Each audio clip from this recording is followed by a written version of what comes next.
Julian Barnett, outside, yeah, number 10. One of the most famous front doors in the world. A very elegant Georgian black front door, surrounding black brickwork, Georgian period railings. Isn't it a remarkable and famous thing to see?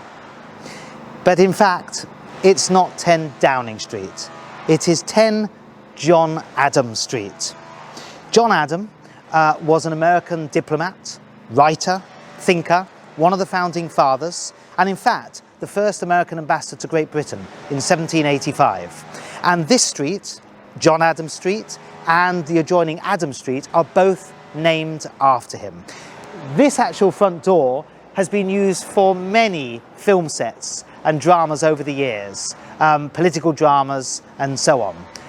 But it is a lovely architectural survivor. It is a Georgian row of houses tucked away just off the Strand.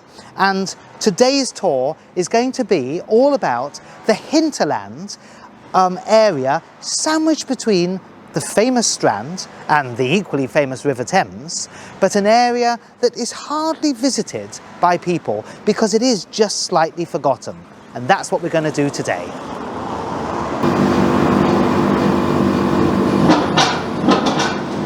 Meters away from our number 10 is this. This is Bull Inn Yards, one of those many hundreds of London alleyways dotted all around the capital. And it follows really ancient lines and really ancient thoroughfares. And this particular alleyway still maintains a lot of its old charm. But what I'd like to point out here is this particular establishment. It is the Nell Gwyn Free House. And it has stood here since the early years of the 17th century, named after Nell Gwyn, essayist, comic, actress, what we would now call celebrity. But what was she most famous or infamous for? Well, it was the fact that she was the long-term mistress of King Charles II. And this whole area was her world, where she would act, where she would write, where she would meet all the local people. And it is to this day a wonderful place to meet local people because it's on the edge of Covent Garden, the edge of the river, the edge of that hinterland that I'm going to take you to very shortly. And it's simply a great place to come and meet loads and loads of Londoners. The Nell Gwyn Tavern.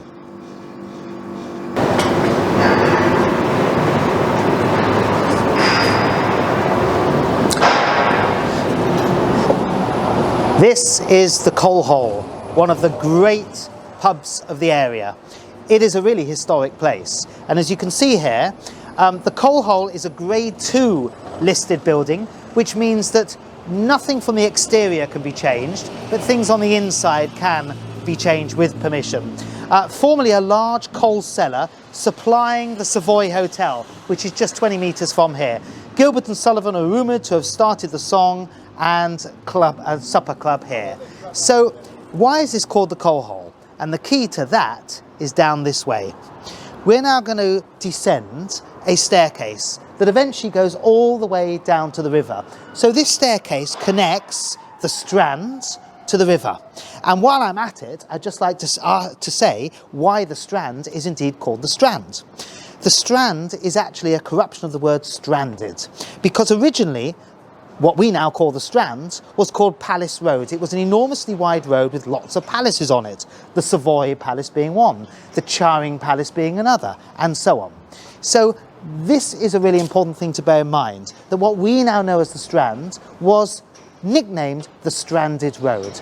Now, why was it nicknamed the Stranded Road? The reason for that is because originally the Strand was right next to the river. But in the 1850s and 60s and 70s, the river was embanked, which meant that it was in effect made much narrower. And therefore the road that had stood right on the edge of the river now found itself round about 120 metres from the river, thus stranded from the river, which is where the nickname was given, and that nickname stuck. Now, at the very bottom of these steps there is a very interesting thing that I'll show you. But the steps in themselves are interesting, because these steps that we have just walked down are the steps that the coalmen used to haul tons and tons of coal from the boats on the river up to the main streets to then be sent all over London. So that's why there was a pub at the top. The coal workers were exhausted, they were absolutely famished for a drink and for food, and the result was that when they got to the top of the steps and finished their work, they had the drink at the coal pub there. But this is what I'd like to show you, and it is this remarkable survivor. What do you notice about this lamppost? We're in broad daylight, it's a sunny day, yet there is something unusual, and that is the fact that the lights are on. This is the last methane-powered gas lamp in London. Methane powered all of the lights in London in the 1820s, 30s and 40s. Then of course we had the invention of gas. The gas period was relatively short, and now all our lights are powered by electricity. But for a short period, the natural sewers of London, the methane, powered the lampposts. And as a result, the lampposts couldn't be switched on and off, because the methane and the sewers are constantly working, and therefore the source of power is constantly there. So as a sort of memorial to that period of methane-powered lighting in London, this little survivor has been kept. During the days of the Blitz in the 1940s, there were a good few dozen methane-powered lights still in existence, and every single night a man or woman used to come around and cover that with a hood, because it couldn't be turned off, it was methane powered. It was covered with a hood during the blackout period until the morning, so that the light couldn't be seen from above. So there you have it, a great London survivor. But meters from that London survivor are other little interesting pockets of London. Follow me again. We are now at the back of the Savoy Hotel, and the Savoy is one of the most famous hotels of London, long tradition of luxury, the last word in luxury. But round the back is rather different. This is the tunnel serving the Savoy kitchens. I'm going to take us through this tunnel and show you a really interesting London pocket. Because although this is the back of something, in a city as historic as London, even the back streets, even the back alleys, even the most obscure little places have seen remarkable things unfold. And I'm going to point out two remarkable things that unfolded in this area not so long ago. From the 1930s, a very gleaming, powerful Portland stone building, all the way round to the 1330s, the Savoy Chapel. The Savoy Chapel is tucked away behind the Strand, in between the Strand and the river. And it's a real little London peculiar. Peculiar in two ways. Peculiar because it is an oddity, and it's quite an obscure London oddity, but peculiar with a capital P, because it is what is called a royal peculiar. Royal peculiars, which I've mentioned before, once before, when referring to Westminster Abbey, royal peculiars are institutions that are under the direct control of the monarch. And this royal peculiar is the Savoy Chapel. The really interesting thing about the Savoy Chapel is that because it is controlled directly by the Crown, it is independent in what it says, what it does, how it operates. It's not under the jurisdiction in that sense of the Church of England. And in fact, the Queen, one of her many titles is Duke, notice, not Duchess, Duke of Savoy. On the very rare occasions when the Queen attends services in this chapel, the national anthem is sung, and the Queen is referred to as our gracious Duke. Long live our gracious Duke, God save our noble Duke. It's all rather odd. But going from the odd to political reality, look at this building here, right opposite the Savoy Chapel. If you look above the entrance, you can see the digits 1925, 1925. And in between the digits, you have GR, George Rex. This building was built in 1925 during the reign of George V. But what is really interesting about this building is what went on in it. Because 1926, the year after the building was built, this became the centre of government during the general strike of 1926. So I'm standing here outside what is a sort of pretty nondescript Edwardian looking building, yet what unfolded here was the entire machinery of the British government operated within here, developed policy, met the whole cabinet, the whole machinery of Number 10 moved to this building in secret during the weeks of the general strike. And what unfolded here was the running of the country from this building. There is no plaque to commemorate it. Nobody even really comes down this street. Yet what an important part this building played in the history of this country. A stone's throw from that wonderful little alleyway around the back where we've just looked at the general strike and the Savoy Chapel is this, the Victoria Embankment Gardens. The side of the river is peppered with the most beautiful gardens, dotted away all the way from, in effect, the back of Trafalgar Square, all the way up to the city. These gardens are most of the time deserted. They are a great secret of London. And as you can see, they're the most beautifully kept gardens for everybody to enjoy. I'm going to show you a couple of the interesting sculptures in the gardens, but this is something for you to return to yourselves and to really explore, because there is a lot to see in these gardens.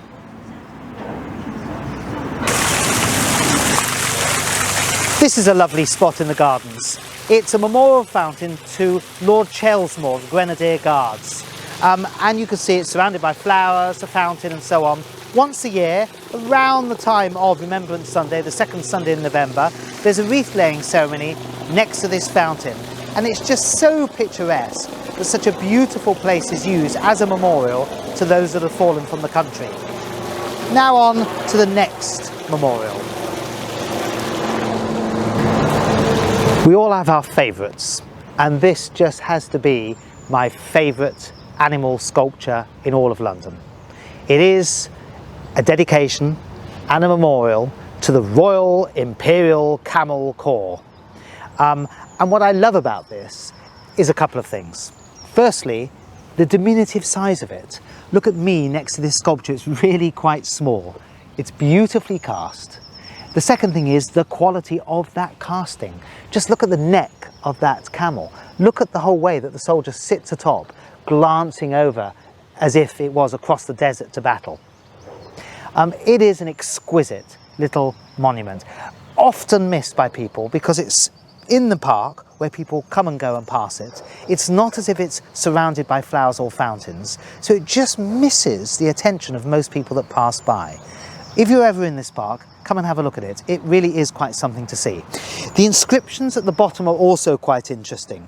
The first is actually talking about the history of the Camel Corps itself, to the glorious and immortal memory of the officers, NGOs and men of the Imperial Camel Corps, British, Australian, New Zealand Indians who fell in action or died of wounds and disease in Egypt, Sinai and Palestine.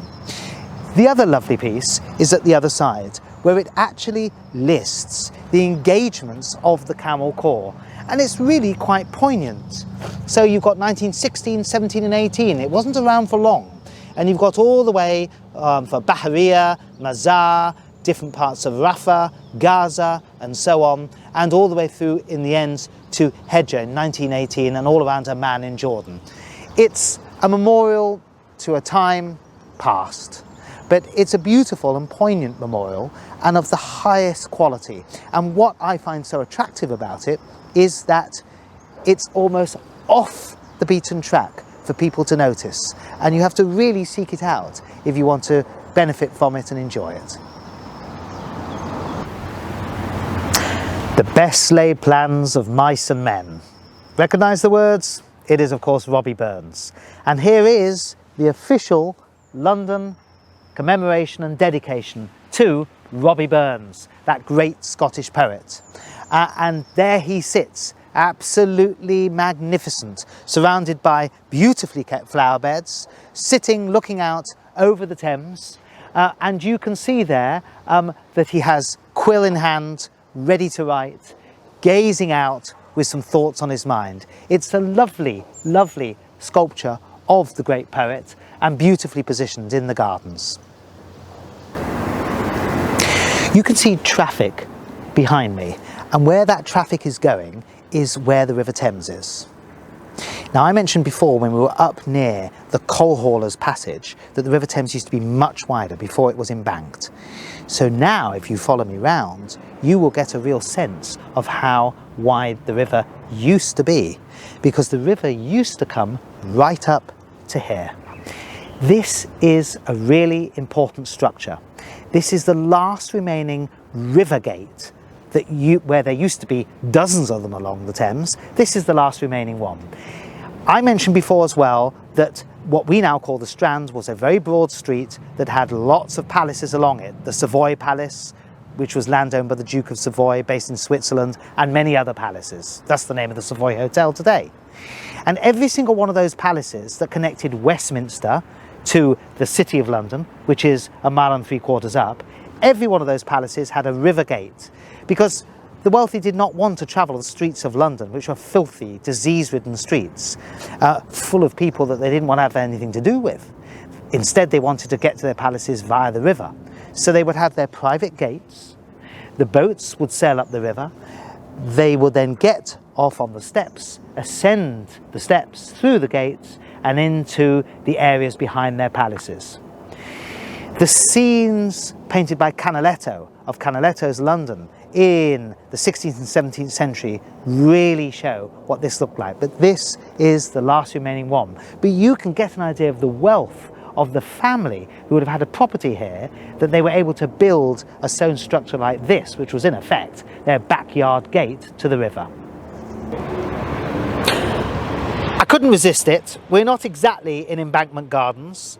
We are actually just outside of the gardens. But the reason I couldn't resist it is that this is such a wonderful little spot in London. I am sitting between the legs of one of the two sphinxes that sit on either side of Cleopatra's Needle, so called. I'll come to that in a moment.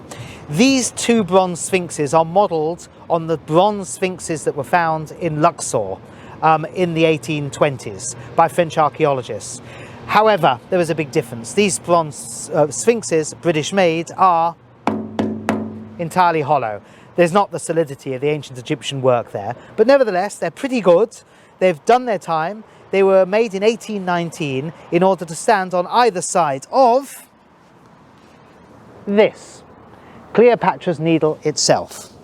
Cleopatra's Needle is an obelisk brought out of Egypt by British archaeologists at the very, very beginning of the 19th century. And in fact, although the obelisk had survived in pretty pristine form for a long period of time, on its way back to Britain, the ship sank and the obelisk went to the bottom of the sea just near the Bay of Gibraltar. There it lay for 30 years, but it was then later recovered, brought to London and was erected here by the side of the River Thames. It's called Cleopatra's Needle because there was a love affair with the whole legend of Cleopatra, but it has no connection whatsoever with Cleopatra. Cleopatra was, as we know, the Roman Egyptian period. This obelisk is much older. This is from Middle Kingdom. One further thing I'd just like to show you about this, and it brings the Cleopatra's Needle right up to the 20th century. And that is something I've pointed out before on our Trafalgar Square tour and on other tours that are to come. And that is this very dramatic blitz damage, shrapnel damage in the stonework, which almost destroyed the obelisk itself. The obelisk had survived 3,500 years, gets to London, and in the 1940s it is almost completely destroyed. You can see the shrapnel damage was extensive, but once again the decision was taken not to repair the bronze with the holes in it caused by flying shrapnel and not to repair the stonework. It's a poignant reminder of conflict that hit this city not so long ago. Flumini vincula posvit. He placed chains upon the river. These three words encapsulate the remarkable man that is commemorated here, Sir Joseph Bazalgette, who died in 1891. This is quite a modest memorial by London standards, but I would strongly argue that this man is one of our national heroes, because he did something nothing to do with weaponry, nothing to do with war, nothing to do with philanthropy. This man, who was a public health engineer and a civil engineer, suddenly realised that he could not eradicate, but certainly beat down the scourge of disease in London by one fell swoop, by building a sewer system. And therefore, between the mid-19th century and the 1870s, he built and oversaw and designed 82 miles of the London sewer system. At a swipe, it saved hundreds of thousands of lives from that period on through to this day. He was modest, phlegmatic, didn't really court very much attention, but just quietly got on with his work. He also paid women workers and men workers the same salaries. He was ahead of his time in many ways. He was a social reformer and, as I mentioned, a public health engineer. So while so many other things were happening in Victoria, London, this quiet, modest man was laying the foundations for the whole concepts of public health which we have to this day. So, as I'm sure you've now gathered, Sir Joseph Bazalgette is definitely one of my great heroes. After the seriousness of Sir Joseph Bazalgette, I wanted to end off our walk in this most beautiful of surroundings, Whitehall Gardens. They're absolutely full of flower beds, exotic flowers from all over the world, as well as flowers from local parts as well. There are also a number of trees that were brought from different parts of the world and planted here and have been nurtured over the years. One particularly well-known tree is this one here, that was said to have been planted by James I himself. But what I really want to show you on this final little bit of our walk is a wonderful, obscure corner of London. These gardens are often absolutely packed with people, although we've chosen quite a quiet day today. But what I wanted to point out is a whole little part of London that is not noticed by people, but that is all over the place. And if you follow me through, I'll show you what I mean.